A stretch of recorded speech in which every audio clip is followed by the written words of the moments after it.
أعوذ بالله من الشيطان الرجيم بسم الله الرحمن الرحيم رب اشرح لي صدري ويسر لي أمري واحلل عقدة من لساني يفقهوا قولي।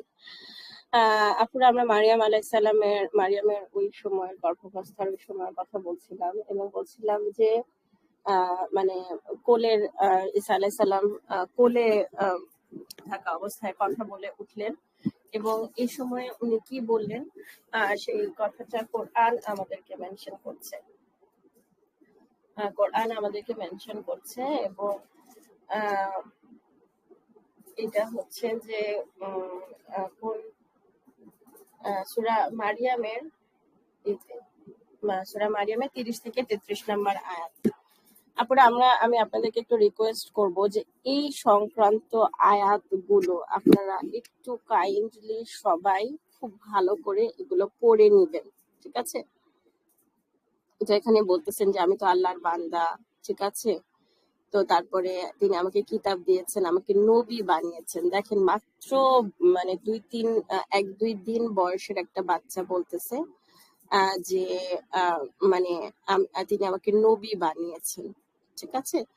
তো আমার প্রতিপালক আমার উপর শান্তি, যেদিন আমি জন্মেছি, ঠিক আছে, সালাত এবং যাকাত আদায় করি, ঠিক আছে?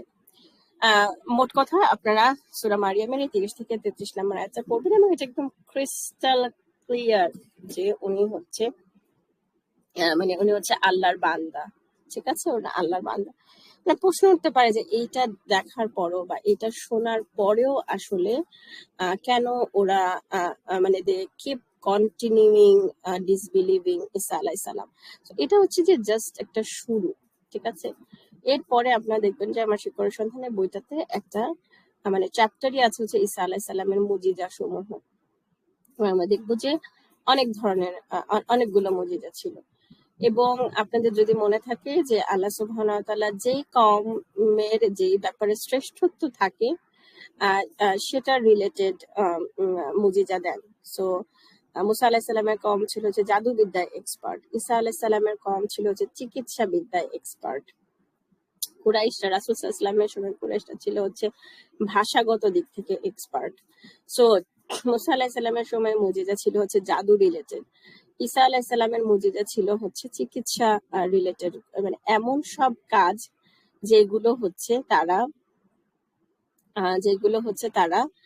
করবে, কি বলে, যেগুলো হচ্ছে তাদের জ্ঞান দ্বারা তাদের পক্ষে সম্ভব ছিল না, যেমন কুষ্ঠ রোগীকে সারিয়ে তোলা, তারপরে জন্মান্ধকে সারিয়ে তোলা, তারপরে হচ্ছে আপনার মৃতকে জীবিত করা।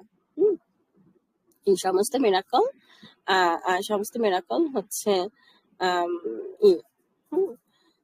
এই সমস্ত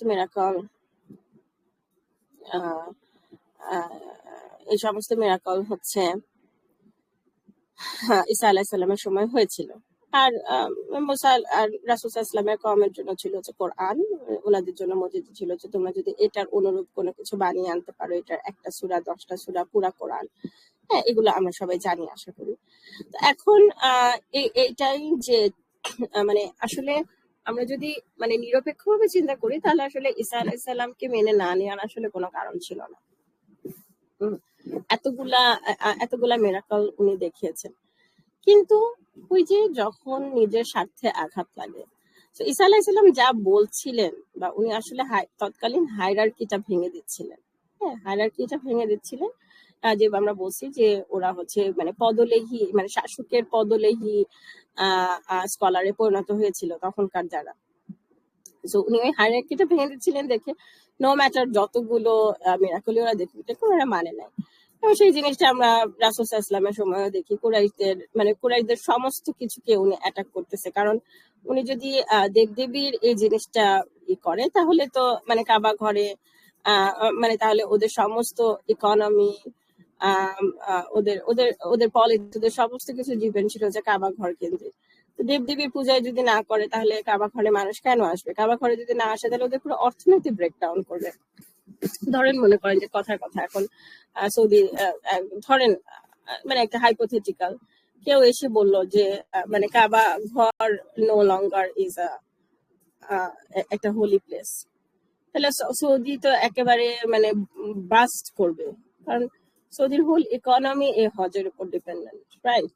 তো এখন কাবা ঘর যদি আর হোলি প্লেস না থাকে, তাহলে যেমন ওদের রিয়াকশন হবে, তখনকার মক্কার কুরাইশদের রিয়াকশনটা ওটা এরকম ছিল যে এক আল্লাহর ইবাদত করবে, তাহলে কাবার ভিতরে যে মূর্তি পূজা সেগুলো করতে তো আসে মানুষ, তাহলে ওদের কি হবে? ঠিক আছে, তো এই জন্য যখন মানে মেইন জিনিসটা কিন্তু যে না এনাফ মিরাকল বা এনাফ রিজন ছিল না বিশ্বাস করার মতন, অথবা ওরা কনফিউজড ছিল, রাদার ব্যাপারটা ছিল হচ্ছে যে ওদের স্বার্থে আঘাত লেগেছিল। এই জিনিসটা আমাদের বোঝাটা খুব জরুরি। আচ্ছা, তো এখন আমরা মারিয়ামের গর্ভাবস্থার এই জিনিসটা আমরা একটু র্যাপ আপ করবো। এখানে একটা বিষয় হচ্ছে যে উনি যখন ই করলেন, উনি যখন একদম মানে অ্যাট ইটস পিক, ওনার ভালনারেবিলিটি নাজুক অবস্থার অ্যাট ইটস পিক, তখন উনি হচ্ছে ই করলেন, তাই না? উনি হচ্ছে অ্যাট ইটস পিক উনি হচ্ছে উনি মৃত্যু কামনা করে ফেললেন। তখন আল্লাহ সুবহানাহু ওয়া তাআলা বললেন যে তুমি দুঃখ করো না, ফেরেশতাদের মধ্যে দুঃখ করো না, এবং এরপরে ওনাকে অবস্থায় কি করতে হবে সেটা বলে দিলেন। এখন ওই জিনিসটা যে খেজুর গাছের কাণ্ড ধরে ঝাঁকাতে বললেন, এবং তখন ওরা নিচ দিয়ে নহর প্রবাহিত হলো। এখন এই জিনিসগুলো নিয়ে এই জিনিসটাকে এই আয়াতটাকে আমরা মোটামুটি ব্রডলি দুইটা ভাগে ভাগ করতে পারি। একটা হচ্ছে আক্ষরিক ভাবে যদি আমরা এটা নিই, তাহলে আমরা দেখবো যে মানে আজকালকার ওই যে প্রিন্যাটাল যে কোর্স গুলো হয়, আমি খুব হাইলি রিকমেন্ড করবো সেটা করার জন্য। তো সেখানে আপনি দেখবেন যে বলে যে খেজুর খাইলে এনার্জি পাওয়া যায় প্রসব পুশিং এর সময়ে। তো তাহলে আমরা কোরআন থেকে এটা পাচ্ছি যে মারিয়ামকে যেহেতু খেজুর খাইতে বলছিলেন, এটা গেল একটা।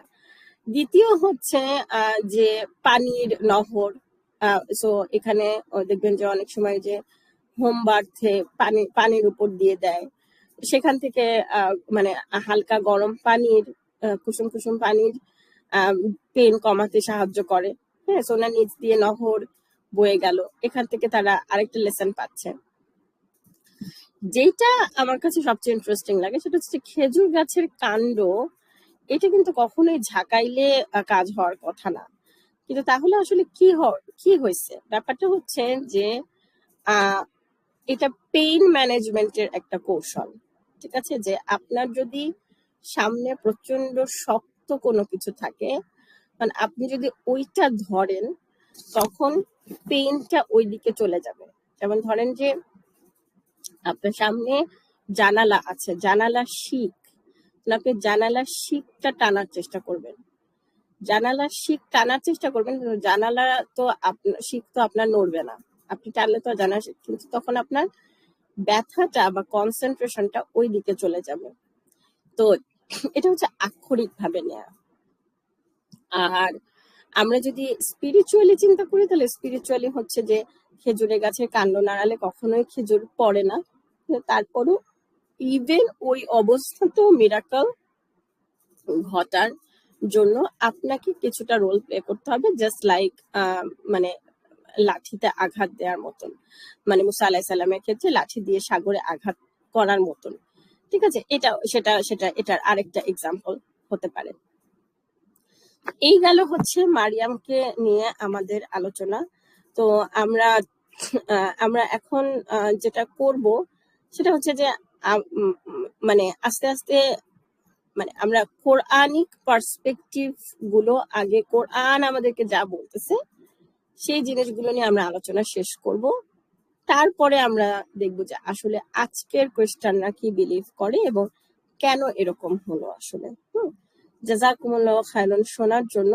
আসসালামু আলাইকুম ওয়া রাহমাতুল্লাহি ওয়া বারাকাতুহু।